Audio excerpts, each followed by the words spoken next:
টক টাইমে আপনাদের সবাইকে স্বাগত। আপনাদের সঙ্গে আমি পারমিতা, আর আজকে আমরা যার সঙ্গে আড্ডা মারতে বসেছি তিনি আমাদের সকলের প্রিয় পরিচালক সন্দীপ রায়। আর আজকের এই আড্ডায় অবশ্যই আমার সঙ্গে রয়েছেন আমার আরও এক বন্ধু কাম দাদাও বলতে পারি, জয়দা, এবং পাশাপাশি রয়েছেন আমার সঙ্গে পরিচালক সন্দীপ রায়। সন্দীপ বাবু, আপনাকে স্বাগত। Thank you. একটা বিষয় আমরা সবাই জানি, খুব ফেমাস কথা যে 40 পেরোলি চালসে, কিন্তু এই একটা কথা একমাত্র ফেলুদার ক্ষেত্রে প্রযোজ্য নয়। তিনি আমাদের কাছে সবসময় ইয়াং। এই ফেলুদাকে যখন আপনি তার প্রকাশনার 50 বছর পূর্তি উপলক্ষে নিয়ে এলেন, সেটা কি সেলিব্রেট করলেন? ডাবল ফেলুদা, একজনের বদলে দুজন। একদম 50 বছরের প্রকাশনার কথা ভেবেই এই প্রয়াস। কাজেই আমরা ফেলুদার 30-এও নানা রকম অনুষ্ঠান উৎসব করেছিলাম। ইনফ্যাক্ট ফেলুদার 30-এ মানে প্রকাশনার 30 বছরে আমি প্রথম ফেলুদাকে নিয়ে শুরু করি কাজ আর কি। প্রথমে টেলিভিশনের জন্য, তারপর বড় পর্দার জন্য। টেলিভিশন আমরা বাক্স রহস্য দিয়ে শুরু করেছিলাম এবং সব্যসাচীকে নিয়েছিলাম। একটা নতুন ট্রায়ো যেটাকে আমরা বলি সেটা তৈরি করেছিলাম। আমাদের শাশ্বত ছিল তোপসে, এবং প্রথমে রবি কাকা ছিলেন, রবি ঘোষ ছিলেন জটায়ু। তাকে নিয়ে দুটো ছবি করা হলো। তারপর তো যাই হোক, তারপর তো উনি চলে গেলেন। তো এই 50 বছরে আমি ভাবছিলাম যে নতুন যদি একটা কিছু করা যায়, একটা চমক দেওয়া যায়। তো একটা বিরাট সমস্যা ছিল জটায়ুকে নিয়ে। আমরা এখনও জটায়ু খুঁজে পাইনি, মনোমতো জটায়ু খুঁজে পাইনি। প্রচুর ছবি টবি এসছে, কিন্তু খুব একটা পছন্দ হয়নি।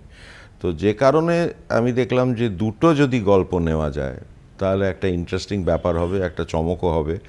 আর এই দুটো গল্প বাবার অত্যন্ত প্রিয় ছিল, মানে লিখে উনি ভীষণ তৃপ্তি পেয়েছিলেন। যে কারণে আর দুটো একেবারে আলাদা মেজাজের গল্প, ভিন্ন মেজাজ। একটা সমাদদারের চাবি, একটা গোলকধাম রহস্য। গোলকধাম রহস্যর মধ্যে একটা গাম্ভীর্য রয়েছে, একটা পেথস রয়েছে, একটা সাইকোলজিক্যাল ব্যাপার ভীষণ বেশি করে রয়েছে। আর সমাদদারের চাবি তো একেবারে মিউজিক নিয়ে, মানে রহস্যটাই মিউজিককে ঘিরে আর কি রহস্য, যেটা বাবার খুব প্রিয় ছিল, কারণ বাবার প্রথম প্রেম মিউজিক। কাজেই সেটা লিখে উনি খুব আনন্দ পেয়েছিলেন। হ্যাঁ বাবুদা, একটা জিনিস খুব জানতে ইচ্ছে করছে। আপনি শুরু করেছিলেন সব্যসাচীকে দিয়ে, তারপরে একটা দীর্ঘ সময় সব্যসাচী চক্রবর্তীর সঙ্গে ফেলুদা ওতপ্রোতভাবে একই, মানে বাঙালি দর্শক মানেই ভাবছে যে ফেলুদা মানেই সৌমিত্র চট্টোপাধ্যায়ের পর সব্যসাচী চক্রবর্তী। তারপর আবার আবির চট্টোপাধ্যায় এলো, এবং আবির চট্টোপাধ্যায়কে নিয়ে একটু কনফিউশন ছিল যে সে ব্যোমকেশ না ফেলুদা, কিন্তু তাও অ্যাকসেপ্টেবল হয়েছিল, সে তাকে মেনে নিয়েছিল দর্শক। কিন্তু তারপরে আবার আপনি বেনুদাকে ফিরিয়ে আনলেন।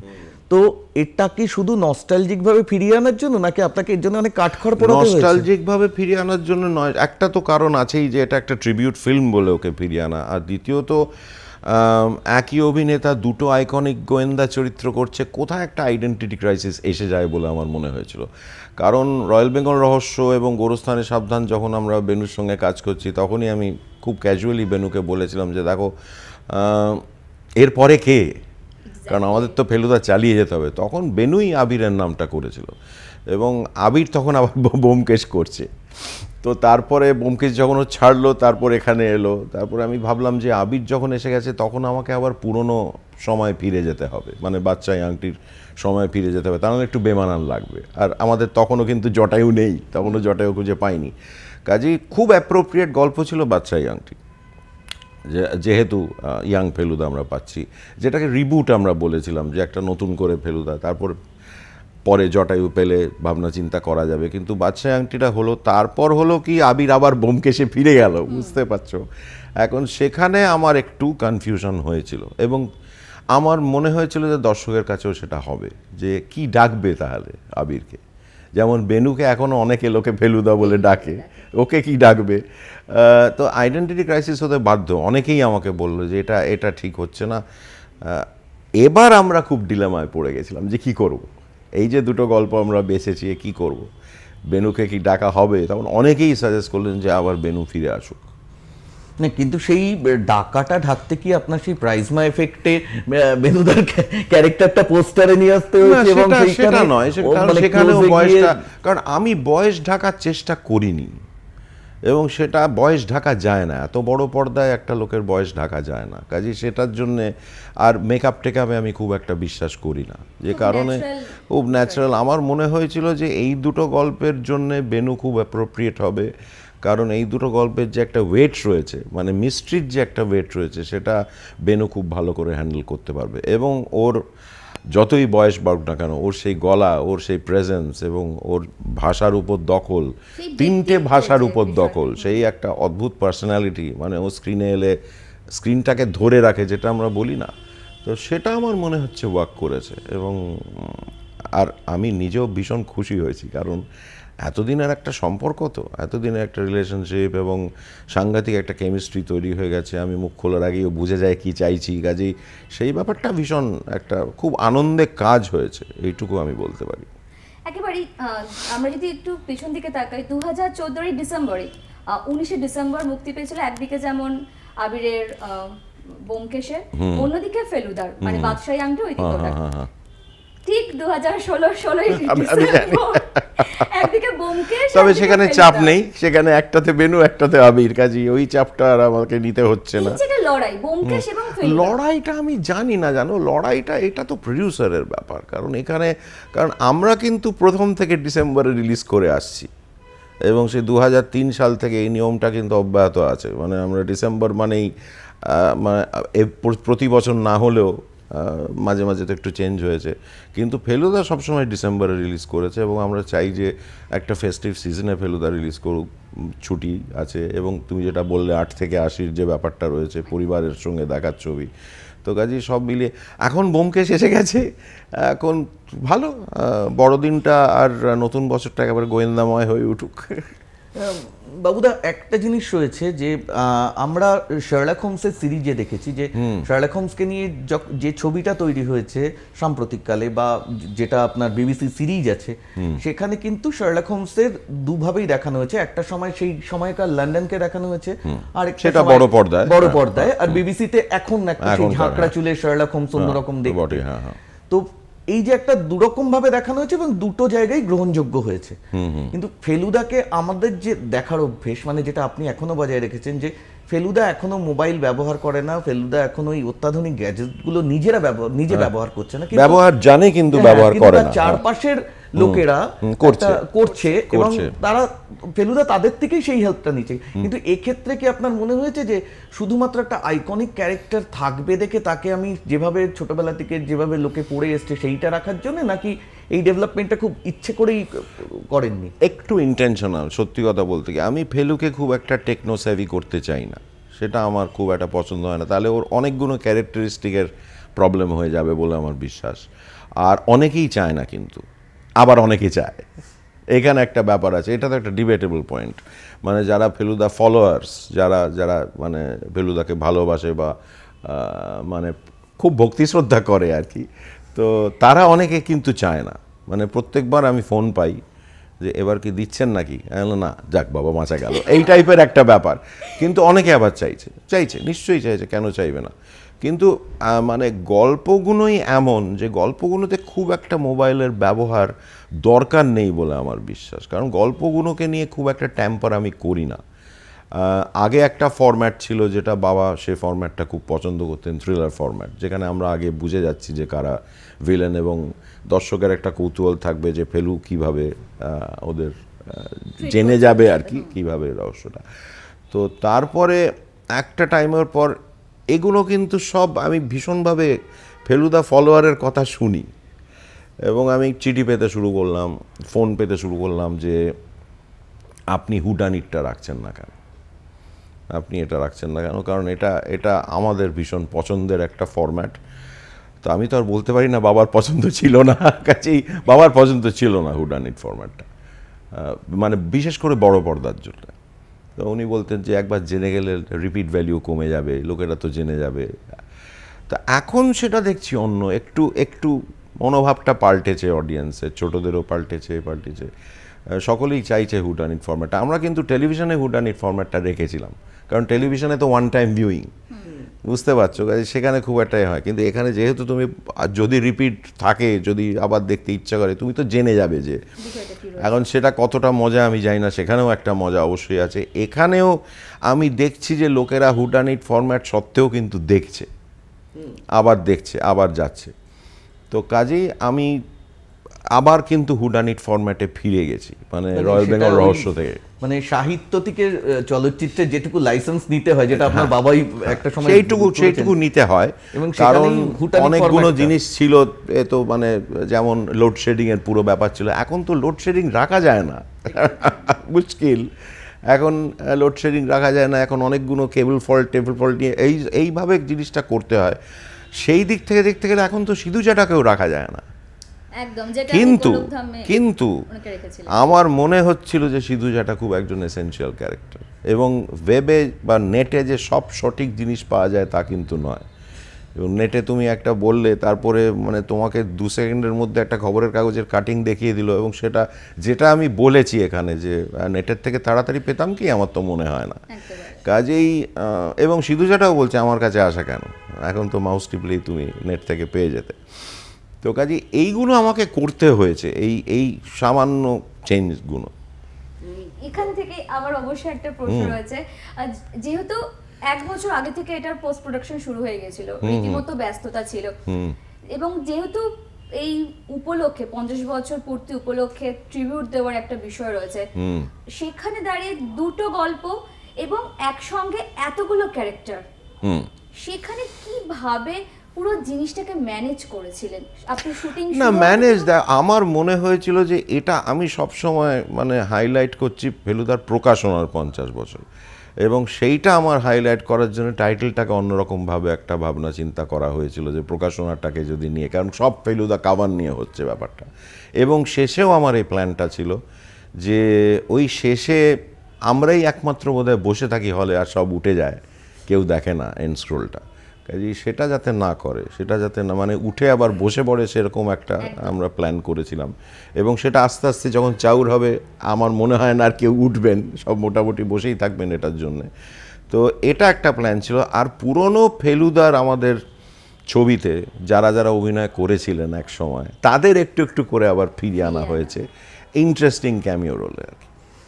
বাবুদা, প্রকাশনার 50 বছর যখন হচ্ছে, তখন একটা প্রশ্ন খুব স্বাভাবিকভাবে আসে, এই 65-66 সাল, তখন যখন আপনার বাবা গল্পটা লিখলেন, ফেলুদার গোয়েন্দাগিরি যখন সন্দেশে বেরোলো, তখন কিন্তু বাংলা সাহিত্যে গোয়েন্দা চরিত্র অনেকগুলো, মানে অনেকগুলো, কিন্তু ঠিক ওই বয়সের নয় কিন্তু। হ্যাঁ, মানে তখন ওই একটা নতুন গোয়েন্দা চরিত্র তৈরি করার, বা বোধহয় প্রথম দিকে অতটা সিরিয়াস ভাবেও ভাবেননি। না, সে তো বটেই। মানে কি ভাবনা থেকে এটা এসেছিল? কি ভাবনা থেকে? একদম নিছক একটা ডিটেকটিভ গল্প কিশোর কিশোরীদের জন্য, এবং সেটা কোনো সিরিজ হবে বলে উনি একদম কোনোদিন ভাবেননি। একেবারে নিছক একটা গল্পের মতো লিখেছেন, যেরকম সেপ্টোপাসের খিদে লিখছেন, যেরকম বঙ্কুবাবুর বন্ধু লিখছেন, সেরকমভাবে ফেলুদার গোয়েন্দাগিরি লেখা হয়েছে।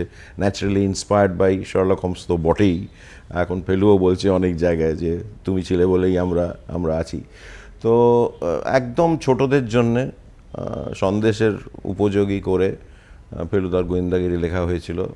জীবনেও ভাবেননি একটা সিরিজ হবে। তারপর যেটা হলো যে ডিসেম্বরে বেরোয় 65 সালের প্রথম কিস্তিটা, 3 সংখ্যায় ধারাবাহিকভাবে বেরিয়েছিল। প্রথম কিস্তিটা বেরোয়, তারপরে উনি চিঠি পেতে শুরু করেন এবং ফোন কল পেতে শুরু করেন যখন শেষ হয় ফেব্রুয়ারি মাসে, যে এত ছোট কেন,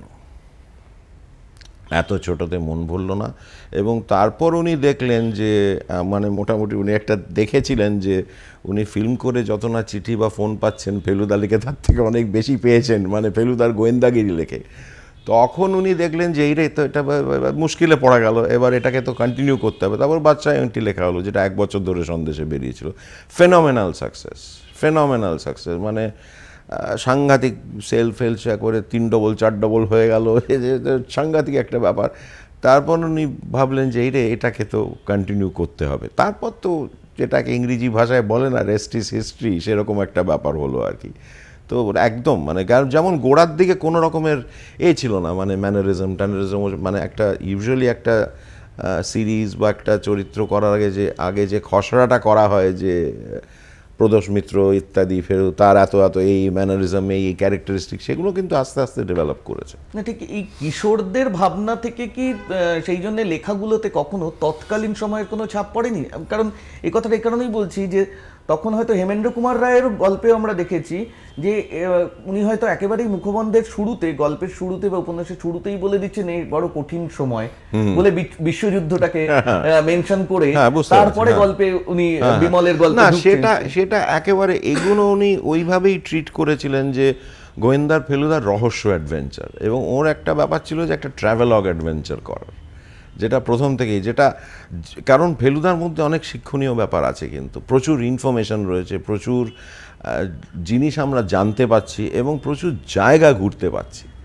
এবং আমি তো জানি যে মানে রাজস্থান বেড়াতে গেছে সোনার কেল্লার বইটা বগল দাবা করে আর কি, আর অন্য কোনো সঙ্গী টঙ্গী নিয়ে যায়নি আর কি। তো কাজেই সেটা উনি ভীষণভাবে চেয়েছিলেন যে একটা অ্যাডভেঞ্চার হোক একটা। মানে সেটা একটা জায়গায় আমরা এক সময় বেরিয়েও ছিল যে একজন আদর্শ পুরুষ যেরকম হতে পারে, যে একটা নিয়মানুবর্তিতা, সে সকালবেলা উঠে ব্যায়াম করবে, সে তার একটা জীবন, তার লাইফস্টাইলটা একদমই একটা নিয়মের মধ্যে থাকবে। সত্যজিৎ রায় সেই রকম ভাবেই হয়তো ঐশাকে গড়তে চেয়েছিলেন, এবং সেই কারণেই কি তার এই কিশোর গল্প হলেও খুব একটা মহিলা চরিত্রের কোনো জায়গায় উপস্থিত না, সেটা বেসিক্যালি তাই, মানে ওর গল্পে যে খুব একটা মহিলা চরিত্র এসছে তা নয়, কারণ ওকে ক্রাইমটা নিয়ে ভীষণ মানে খুব সতর্ক থাকতে হয়েছিল, যে মানে প্রাইমারিলি ছোটরা পড়বে তো কাজেই সেই জন্যে। কিন্তু মজা হচ্ছে যে মানে পরের দিকে যেটা শুরু হলো, বড়রা আগে পড়তে শুরু করলেন, তারপর ছোটদের দিতে শুরু করলেন, যখন দেশ পত্রিকায় বেরোতে শুরু করলো তখন বড়রা হাতে পেয়ে প্রথম ফেলুদাটা পড়তো। এটা সুনীলবাবু বলেছিলেন, সুনীল গঙ্গোপাধ্যায় বাবাকে, যে আমি কিন্তু মশাই আপনার গল্পটা আগে পড়ি, তারপর অন্যান্য গল্প পড়ি। কাজেই মানে একটা টেরিফিক একটা স্পেকট্রাম আমরা পেয়ে যাচ্ছি, মানে 8 থেকে 80 এই যে তুমি বললে, এবং সেটা ইজ ভেরি ট্রু বলে আমার মনে হয়। সেটা আর অন্য কোনো গোয়েন্দার ক্ষেত্রে কিন্তু সেটা নেই। মানে এখানে তুমি পরিবার নিয়ে দেখতে পাচ্ছ সেফ, মানে এই যে ক্রাইমগুলো।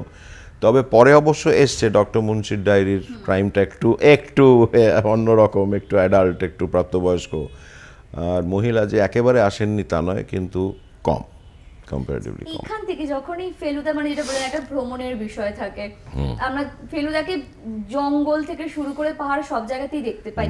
সেখানে যখন আপনি এই সমাদদারের চাবি বা গোলকধাম রহস্য, যখন আপনি ভাবলেন যে এই দুটো ছবিকেই মানে গল্পকে আপনি নিয়ে আসবেন পর্দাতে, শুটিং লোকেশন হিসেবে আপনি কোন জায়গায় শুটিং লোকেশন হিসেবে মানে দেখো, এখন আমার মনে হয়েছিল যে অনেক ঘোরাঘুরি হয়েছে, এবার একটু অন্য মেজাজের, বিশেষ করে এটা স্পেশাল ইয়ার বলে একটু অন্য মেজাজের ফেলুদা করতে পারলে খুব ভালো হয়, যেখানে মগজাস্ত্রের ব্যবহারটা পুরোপুরি রয়েছে।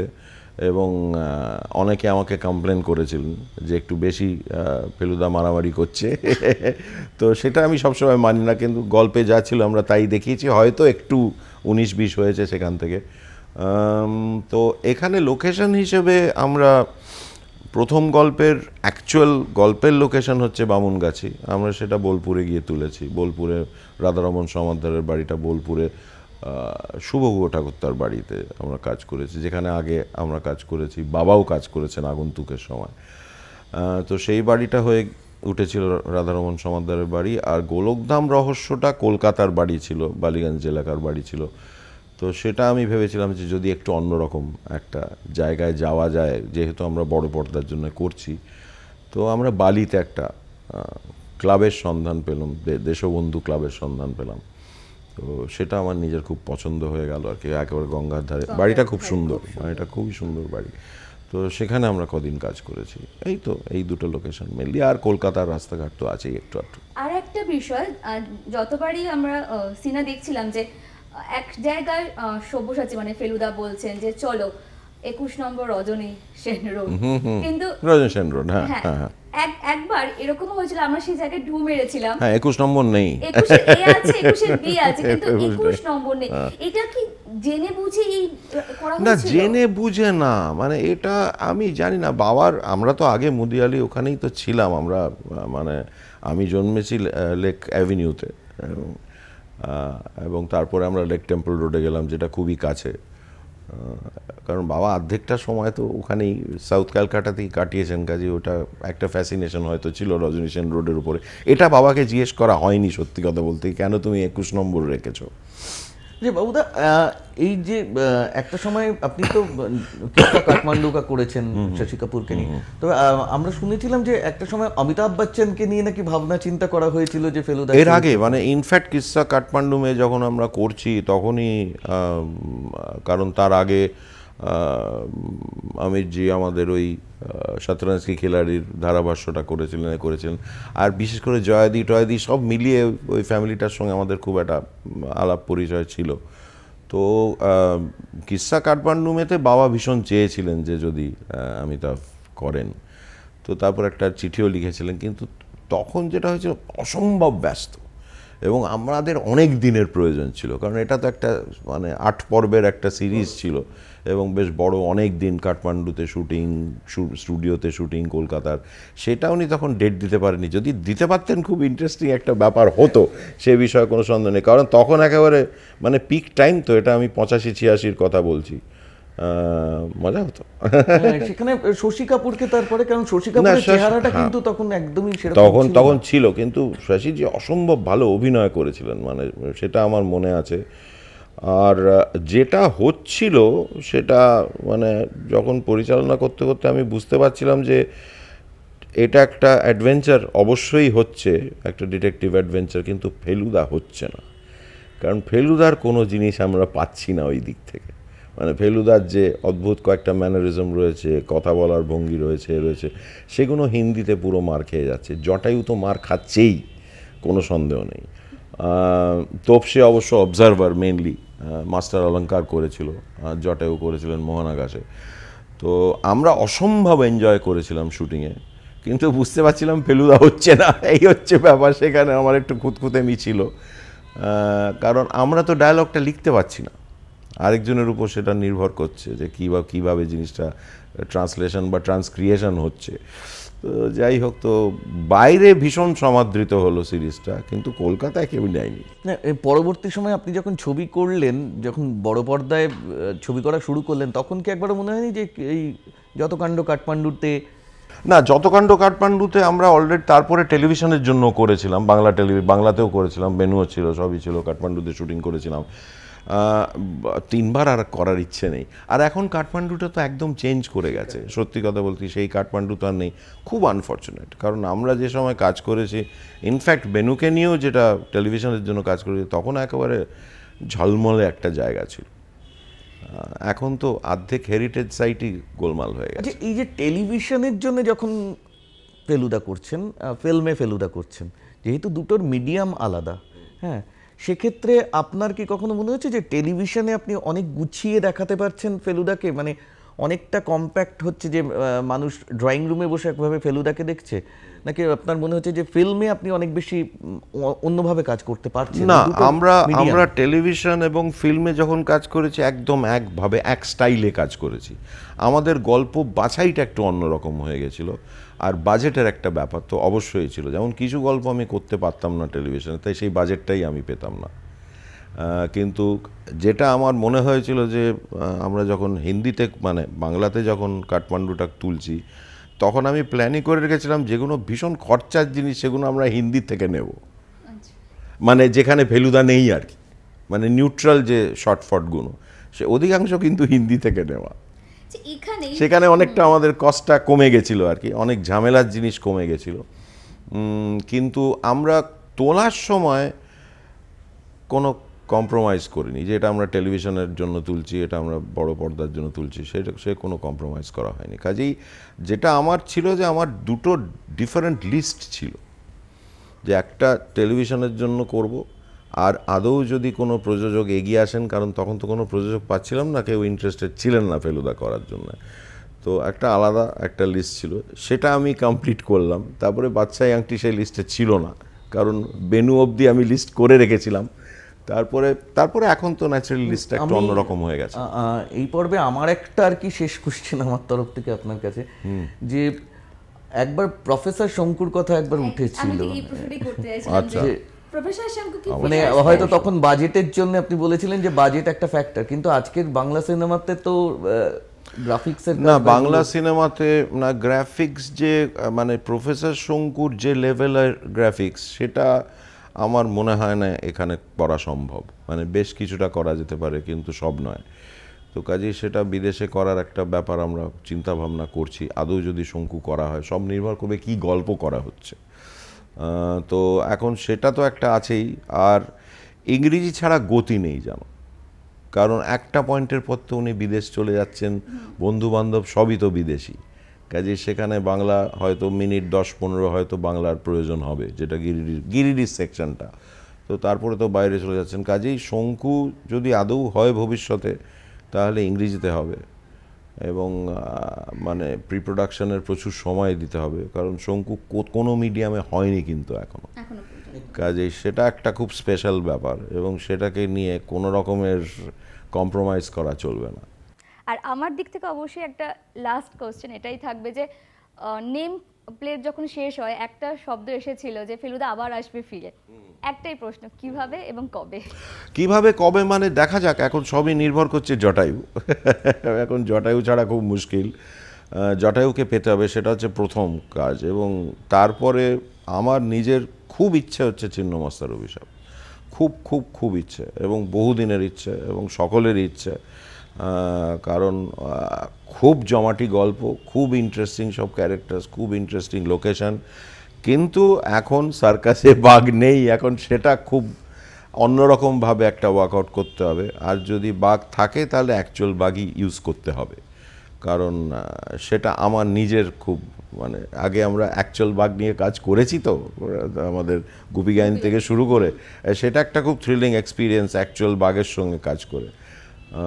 তো কাজেই সেটা অ্যাকচুয়াল বাঘ নিতে হবে এবং সেটা কিভাবে করব এখনো ভেবে উঠতে পারিনি, কিন্তু ছিন্নমস্তার অভিশাপটা ভীষণ করার ইচ্ছে। একেবারে আমরা আরও একটা চমকের অপেক্ষা রইলাম সন্দীপদার কাছ থেকে এবং অবশ্যই ফেলুদা এবং বেনুদা দুজনের কাছ থেকে আমরা অপেক্ষায় এলাম। তবে আজকের এই আড্ডাটা সেই শেষ হয়েও হইল না শেষ, কারণ আবারও ফিরে আসবে ফেলুদা। তবে আজকের আমাদের এই আড্ডা এখানেই শেষ করতে হচ্ছে। সন্দীপদা অসংখ্য ধন্যবাদ আমাদেরকে এত সুন্দর এবং এত সিনেমার পেছনের গল্প আমাদের সামনে তুলে ধরার জন্য। অসংখ্য ধন্যবাদ। আর অবশ্যই ধন্যবাদ আপনাদেরকেও যারা এতক্ষণ ছিলেন আমাদের সঙ্গে। দেখতে থাকুন সাধনা বাংলা।